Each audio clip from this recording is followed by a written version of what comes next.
So, you have been constantly offended by Leila. What do you think about it? Maybe this is a vocabulary or translation change, but I'm not offended at all by it. I think she's offending me, if that's what you mean. What do I make of it?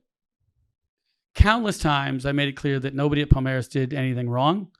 Countless times I have complimented their coach, Abel Ferreira.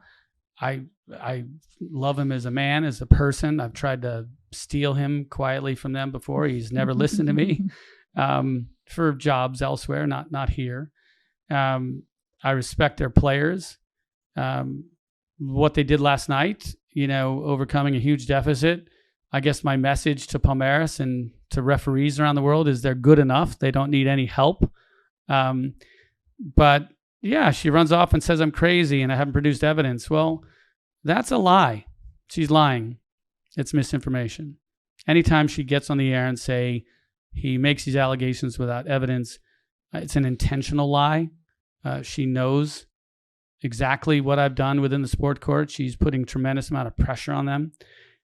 So, I can't tell you why she would be so hard against this. There are other clubs that may have been involved in match manipulation and their presidents have responded totally differently.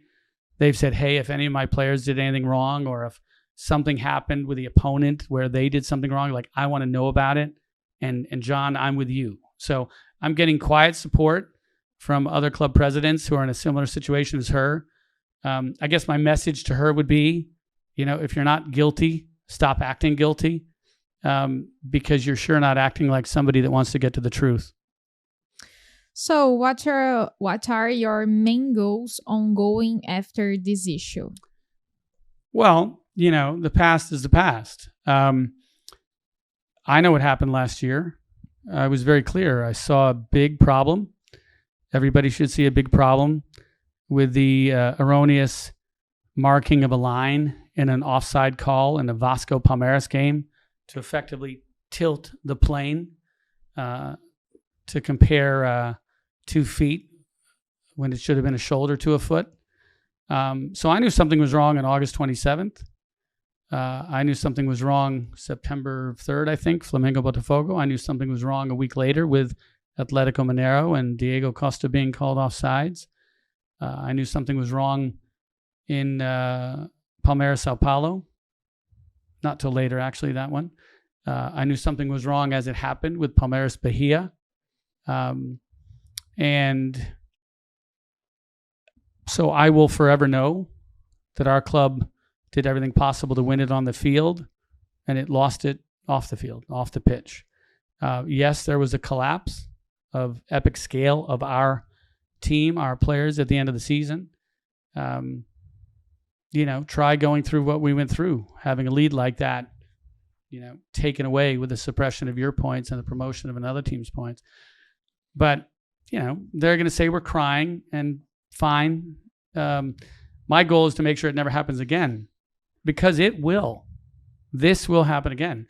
The fact that in the middle of the Senate session, where I, as a club president, am asking for the investigation of a manipulated game and all participants in that game, including the referee, that the CBF would brazenly announce that Rafael Claus should be the referee for the next Flamengo Botafogo game to happen, when he couldn't possibly be impartial.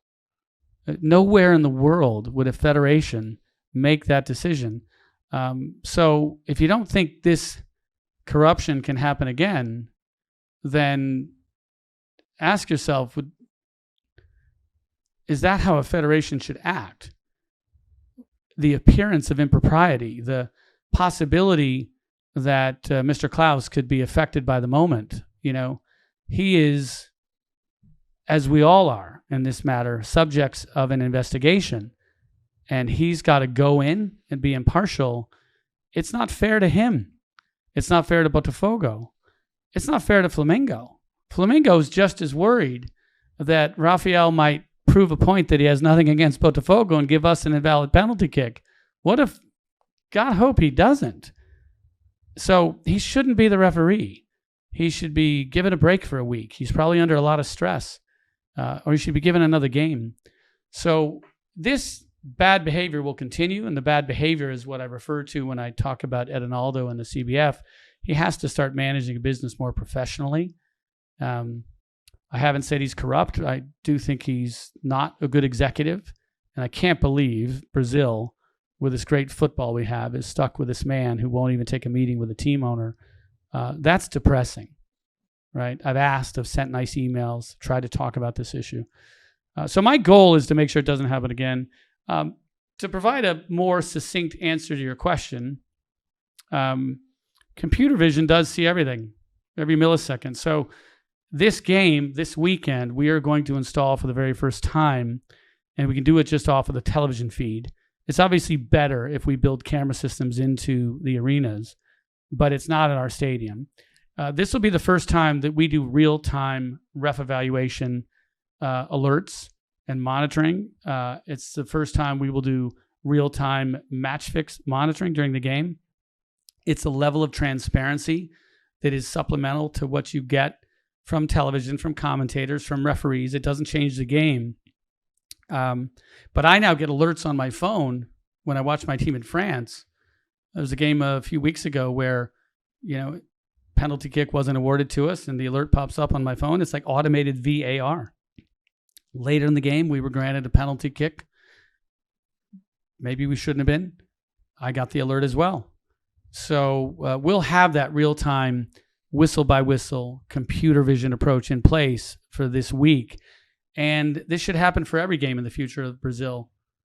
Corruption dies in the sunlight, and that's my goal of this whole process.